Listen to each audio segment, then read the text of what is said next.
Hi friends, welcome back to my YouTube channel. ಇವತ್ತು ನಾನು egg curry ಮಾಡ್ತಾ ಇದ್ದೀನಿ. ಅದು ಸೇಮ್ ಡಾಬಾ ಸ್ಟೈಲ್ ಇರುತ್ತೆ, ಸಖತ್ತಾಗಿರುತ್ತೆ. ಅದನ್ನು ಸಿಂಪಲ್ ಆಗಿ ಮಾಡ್ಬೋದು ಅಂತ ಹೇಳಲ್ಲ, ಸ್ವಲ್ಪ ಲೆಂದಿ ಪ್ರೋಸೆಸ್ ಇರುತ್ತೆ. ನಮಗೆ ಎಗ್ ಕರಿ ಮಾಡೋದಕ್ಕೆ ಜಾಸ್ತಿ ಐಟಮ್ಸ್ ಏನು ಬೇಡ. ಎಗ್ ಬೇಕು, ಟೊಮ್ಯಾಟೊ, ಆನಿಯನ್ ಮತ್ತು ಬೆಳ್ಳುಳ್ಳಿ, ಸ್ವಲ್ಪ ಶುಂಠಿ ಮತ್ತು ಚಿಲ್ಲಿ ಪೌಡರ್ ಬೇಕು.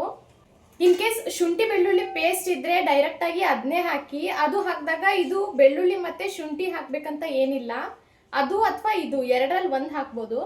ಮತ್ತೆ ನಮಗೆ ಸ್ವಲ್ಪ ಮಸಾಲೆ ಐಟಮ್ ಬೇಕಲ್ವಾ, ಅದಕ್ಕೆ ಇದು 10 ರೂಪೀಸ್ ಪಲಾವ್ ಮಸಾಲ ಅಂತ ಹೇಳಿದ್ರೆ ಎಲ್ಲ ಅಂಗಡಿನಲ್ಲೂ ಕೊಡ್ತಾರೆ. ಫಸ್ಟು ಈರುಳ್ಳಿನ ಕಟ್ ಮಾಡ್ಕೊಳ್ತೀನಿ.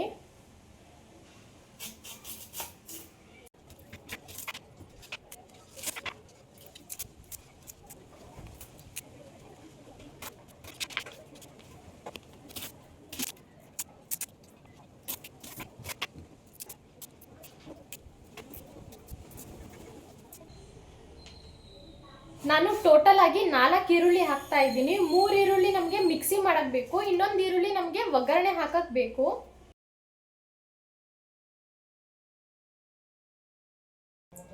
ನೆಕ್ಸ್ಟ್ 3 ಟೊಮ್ಯಾಟೊ ತಗೊಂಡಿದ್ದೀನಿ.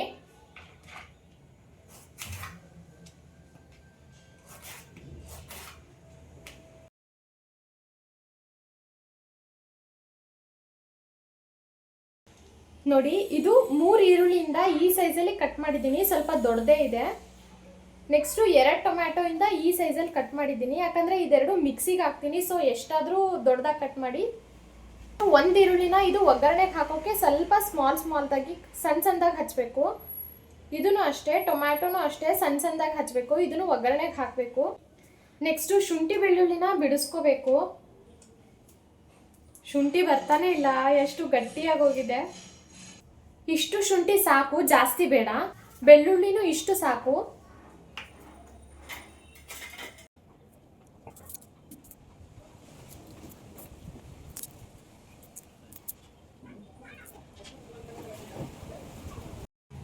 ಫಸ್ಟ್ ಒಂದು ಬಾಣಲಿ ತಗೊಂಡಿದ್ದೀನಿ. ಬಾಣಲಿ ಕಾದಾದ್ಮೇಲೆ ಸ್ವಲ್ಪ 2 ಟೇಬಲ್ ಸ್ಪೂನ್ ಆಯಿಲ್ ಹಾಕಬೇಕು.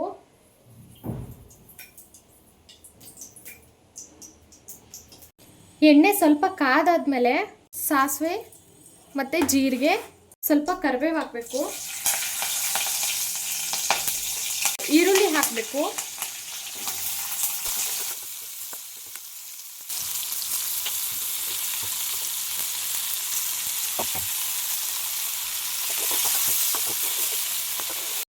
ನೋಡಿ, ಇದನ್ನ ಮಿಕ್ಸಿ ಮಾಡ್ತೀವಿ, ಅದಕ್ಕೆ ಇದನ್ನ ಎಷ್ಟಾದರೂ ದೊಡ್ಡದಾಗಿ ಕಟ್ ಮಾಡ್ಕೋಬೋದು, ನಡೆಯುತ್ತೆ. ಈ ಥರ ಬೇಯಬೇಕಾದ್ರೆ ಬೆಳ್ಳುಳ್ಳಿ ಹಾಕ್ಕೋಬೇಕು. ಶುಂಠಿ, ಬೆಳ್ಳುಳ್ಳಿ ಮತ್ತು ಶುಂಠಿನ ಡೈರೆಕ್ಟಾಗಿ ಮಿಕ್ಸಿಗೆ ಹಾಕ್ಕೋಬೋದು, ಬಟ್ ಅದು ಹಸಿ ಸ್ಮೆಲ್ ಬರುತ್ತೆ. ಸೊ ಸ್ವಲ್ಪ ಬೇಯಿಸ್ಕೋಬೇಕು ಅದನ್ನು. ಇಷ್ಟಾದಮೇಲೆ ಗ್ಯಾಸ್ನ ಆಫ್ ಮಾಡಬೇಕು, ಸ್ವಲ್ಪ ತಣ್ಣಗಾಗೋಕೆ ಬಿಡಬೇಕು. ತಣ್ಣಗಾದ್ಮೇಲೆ ಮಿಕ್ಸಿ ಮಾಡಬೇಕಿದ್ನ. ತಣ್ಣಗಾದ್ಮೇಲೆ ಒಂದು ಮಿಕ್ಸಿ ಜಾರ್ಗೆ ಹಾಕ್ಕೋಬೇಕು.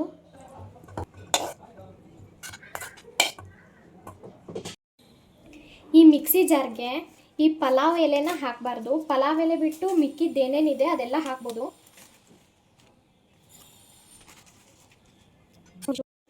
ನಾವು ಈಗ ಮಿಕ್ಸಿ ಮಾಡ್ಕೊತೀವಲ್ವಾ, ಇವಾಗೇನೆ ನಾವು ಖಾರದ ಪುಡಿ ಅಥವಾ ಮಸಾಲೆ ಐಟಮ್ ಏನಾದರೂ ಇದ್ದರೆ ಹಾಕ್ಬೋದು. ನಾನು ಇದಕ್ಕೆ ಗರಂ ಮಸಾಲ ಆಗಲಿ, ಟೇಸ್ಟಿಂಗ್ ಪೌಡರ್ ಆಗಲಿ, ಎಗ್ ಕರಿ ಮಸಾಲ ಆಗಲಿ ಏನೂ ಹಾಕ್ತಾ ಇಲ್ಲ. ಡೈರೆಕ್ಟಾಗಿ ಖಾರದ ಪುಡಿ ಹಾಕ್ತಾ ಇದ್ದೀನಿ. ನಿಮ್ಗೆ ಎಷ್ಟು ಖಾರ ಬೇಕು ಅದಕ್ಕೆ ತಕ್ಕಂಗೆ ನೀವು ಖಾರದ ಪುಡಿ ಹಾಕ್ಕೊಳ್ಳಿ. ಇಷ್ಟು. ಇದಕ್ಕೆ 1 ಕಪ್ ನೀರು ಹಾಕ್ತಾ ಇದ್ದೀನಿ. ಇದಕ್ಕೆ ನೀವು ಸ್ವಲ್ಪ ಕೊತ್ತಂಬರಿ ಬೇಕಿದ್ರೆ ಆ್ಯಡ್ ಮಾಡ್ಕೊಳ್ಬೋದು, ಇಲ್ಲಾಂದ್ರೆ ಸ್ಕಿಪ್ ಮಾಡಿ.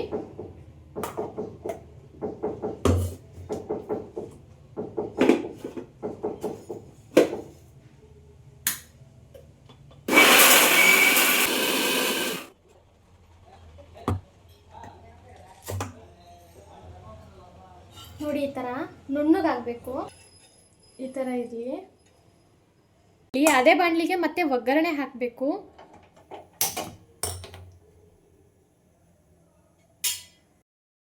ನೋಡಿ, ಎಣ್ಣೆ ಈ ಥರ ಕಾದ್ಮೇಲೆ ಅವಾಗಲೇ ಒಗ್ಗರಣೆಗಂತ ಈ ಥರ ಹಚ್ಕೊಂಡಿದ್ವಲ್ಲ ಅದನ್ನು ಹಾಕಬೇಕು.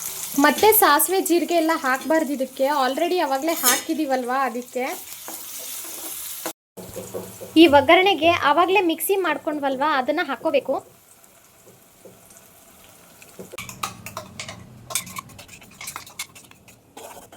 ಸ್ವಲ್ಪ ನೀರು ಹಾಕ್ಕೊಂಡು ಇದನ್ನು ಚೆನ್ನಾಗಿ ಕೈ ಆಡಿಸ್ಕೋಬೇಕು.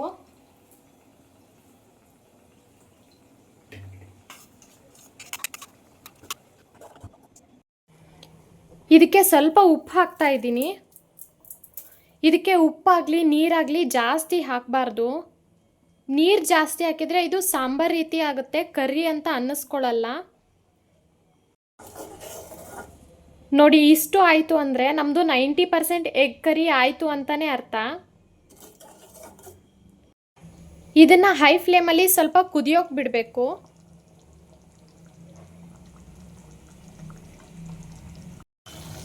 ನೋಡಿ ಈ ಥರ ಕುದಿಬೇಕಾದ್ರೆ ಇದನ್ನು ಲೋ ಫ್ಲೇಮ್ ಮಾಡಿಕೊಂಡು ಇದಕ್ಕೆ ಎಗ್ನ ಹಾಕಬೇಕು. ಈ ಥರ ಕುದಿಬೇಕಾದ್ರೆ ಮೊಟ್ಟೆನ ಒಡೆದು ಹಾಕಬೇಕು. ಒಬ್ಬೊಬ್ರು ಬಾಯ್ಲ್ಡ್ ಎಗ್ ಕೂಡ ಹಾಕ್ತಾರೆ, ಅಂದರೆ ಮೊಟ್ಟೆನ ನೀರಿಂದ ಬೇಯಿಸ್ಕೊಳ್ತಾರೆ, ಬೇಯಿಸ್ಕೊಂಡಾದ್ಮೇಲೆ ಅದನ್ನ ಹಾಕ್ತಾರೆ. ಬಟ್ ನಾನು ಡೈರೆಕ್ಟಾಗಿ ಹಾಕ್ತಾ ಇದ್ದೀನಿ. ಇದು ಒಂದು ಟ್ರೈ ಮಾಡಿ, ಸಖತ್ತಾಗಿರುತ್ತೆ.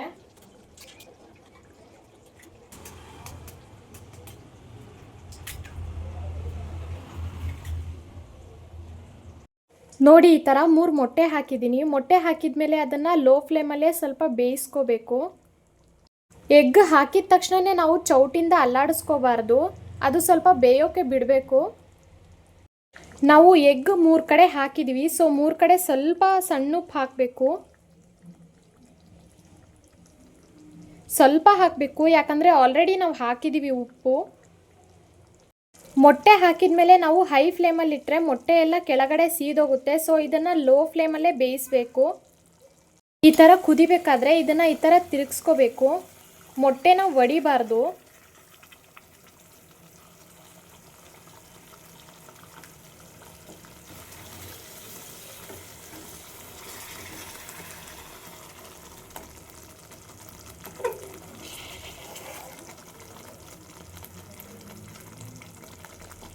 ಈ ಥರ ಎರಡೂ ಕಡೆ ಚೆನ್ನಾಗಿ ಬೇಯಿಸ್ಕೋಬೇಕು.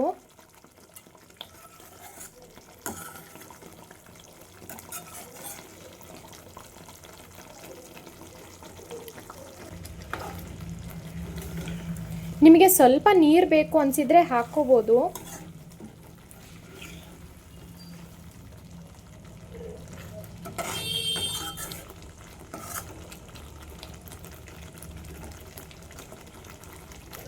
ಈ ಥರ ಮೊಟ್ಟೆ ಎರಡೂ ಕಡೆ ಬೆಂದಾದ್ಮೇಲೆ ಎಲ್ಲ ಚೆನ್ನಾಗಿ ಈ ಥರ ಅನ್ಕೋಬೇಕು, ಮಸಾಲೆ ಎಲ್ಲ ಅಂಟ್ಕೊಳ್ಳುತ್ತೆ.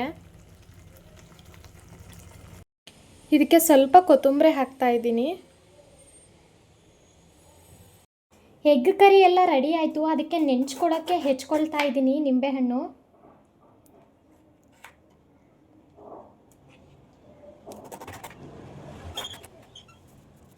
ಸ್ವಲ್ಪ ಈರುಳ್ಳಿ ತೊಗೊಂಡಿದ್ದೀನಿ.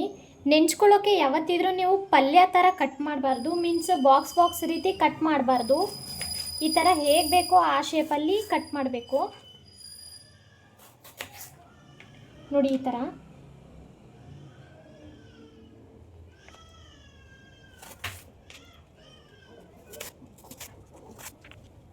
ಪ್ಲೇಟ್ಗೆ ಹಾಕ್ಕೊಳ್ತಾ ಇದ್ದೀನಿ.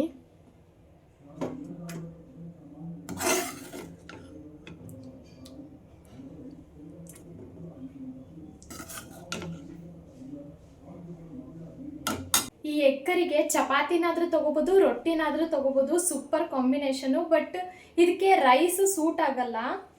ಚಪಾತಿ ನೋಡಿ ನಾನೇ ಮಾಡಿದ್ದು ಎಷ್ಟು ಸ್ಮೂತಾಗಿದೆ. ನೆಕ್ಸ್ಟ್ ವಿಡಿಯೋದಲ್ಲಿ ಚಪಾತಿ ಅಪ್ಲೋಡ್ ಮಾಡ್ತೀನಿ.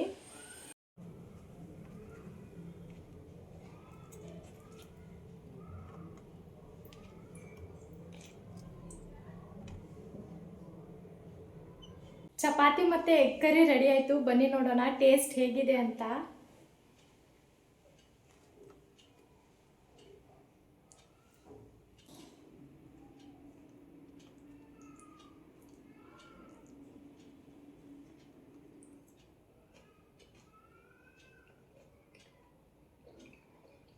ಟೇಸ್ಟ್ ಮಾತ್ರ ರಿಯಲಿ ಸೂಪರ್ ಆಗಿದೆ. ಅದ್ರ ಉಪ್ಪು ಖಾರ ಆಗಲಿ ಎಲ್ಲನೂ ಕರೆಕ್ಟಾಗಿದೆ. ಒಂದ್ಸಲ ಮಸ್ಟ್ ಟ್ರೈ ಅಂತಲೇ ಹೇಳ್ಬೋದು, ಸಖತ್ತಾಗಿ ಬಂದಿದೆ.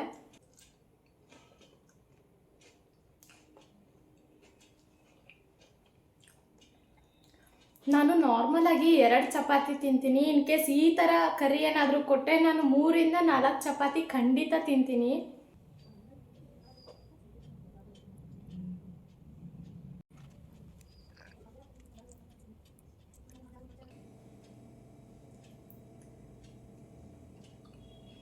Thank you for watching. Subscribe for more videos.